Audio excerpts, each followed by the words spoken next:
Chapter 25, Prove Myself Worthy. That Monday, I expected to be confronted by Speedy at school, but he was nowhere to be seen. Once again, I went about chasing Rosie, but she still ignored me. She was now making fun out of the fact that I had a swollen left eye.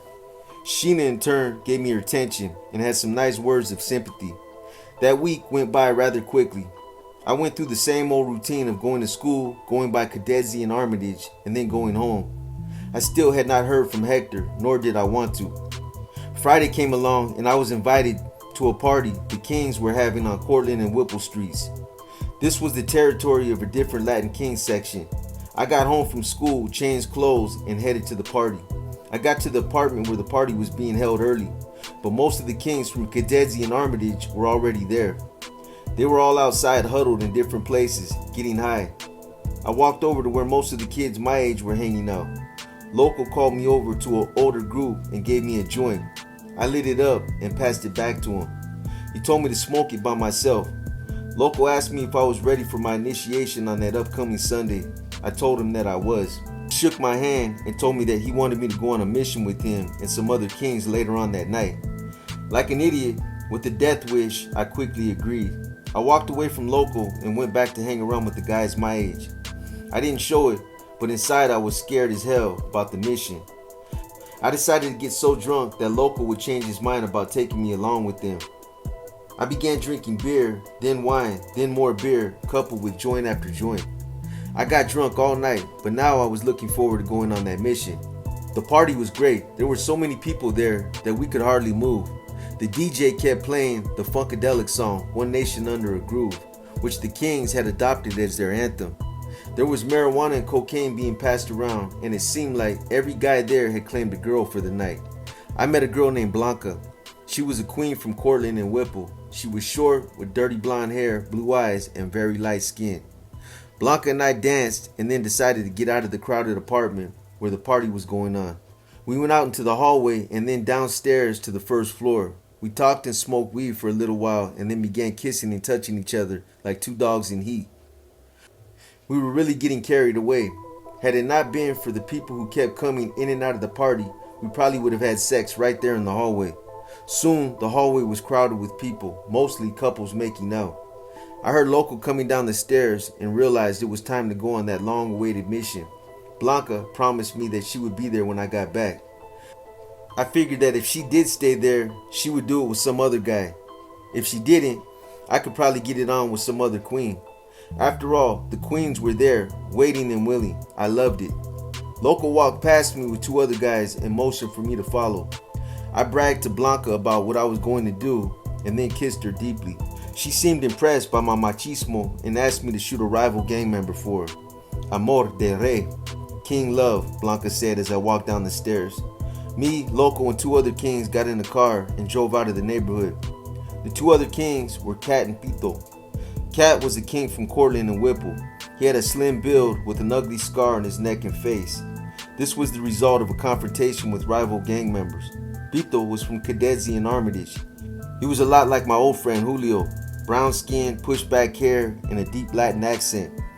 Pito gave me a can of gold spray paint and Local began explaining to me what the mission was all about. We were headed to a rival's hood. They called themselves the Imperial Gangsters.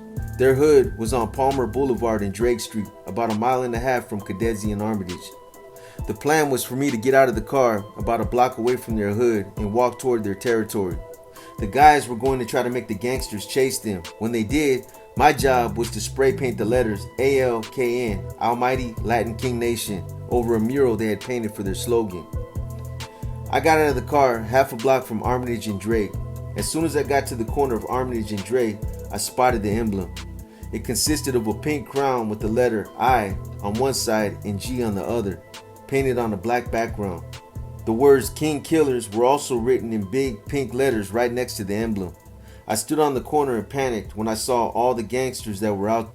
I thought about turning back, but all the alcohol I had consumed gave me the sudden courage to go ahead with the mission. Local and the other guys drove slowly past the gangsters and made themselves known as Kings. The gangsters immediately reacted by chasing the car down the street. I ran up to the wall and began spray painting. The gangsters were so occupied with the King brothers that they didn't realize what I was doing. I went crazy with the spray paint. I completely covered the words King Killers and then put the name Little Loco on the wall with a 5-point crown above the name. From that day on, I would be called Little Loco. When the gangsters started yelling obscenities at me, it was my cue to take off running toward Armitage. Loco and the boys were supposed to pick me up 2 blocks from Drake Street on Kimball Avenue. When I got to Kimball, the guys were waiting for me. I got really brave and told them to go on without me. I was going to make it back to the hood on foot. I felt indestructible. The Kings followed me closely in the car. I painted the letters LK and wrote Little Loco on buildings all along Armitage. On one of my stops, I decided to paint a crown. I stood there, taking my own sweet time spray painting the wall when I was confronted by 2 guys. I recognized both of them from school. I had seen Rosie hanging around with them. One of them held up the gangster's hand sign. The other one held up the disciples' hand sign. I spray painted the gangsters' faces and made them chase me toward the car where Loco and the others waited. When I got to the car, I stopped, turned around, and threw the spray paint can at the guy who made the disciple sign. He ducked and tackled me to the ground. Then the other guy came over to help him. They would have liked to beat me to a pulp, but instead, they just set themselves up for a beating. Loco, Bito, and Cat jumped out of the car with baseball bats and began hitting home runs with my attackers' heads. The guy who flashed the gangster sign ran out into the street screaming and holding his bleeding head. He never saw the van coming down the street. The van hit him so hard that he landed back on the sidewalk. We immediately stopped beating on the disciple, jumped in the car, and drove away as the crowd gathered. Loco and I got out of the car in Cadesi and Armitage while Cat and Pito drove away to get rid of the car. We went inside the Kings' clubhouse and went about celebrating the success of the mission. Loco found it amusing that I had decided to call myself Little Loco. He figured that I named myself after him, but I picked that name because that's what China called me, and it was the first name that came to my mind while I was painting. After about 15 minutes, we heard police sirens speeding by and then an ambulance. We glanced out the window and seen detectives pulling over anybody and everybody who looked like a gang member. They were asking for a Little Loco. Loco and I looked at each other and began laughing. Then we went back to smoking weed and drinking wine. I wasn't worried that the police were looking for me or that a human being might have been killed because of my actions. No, I was worried about getting high and getting laid.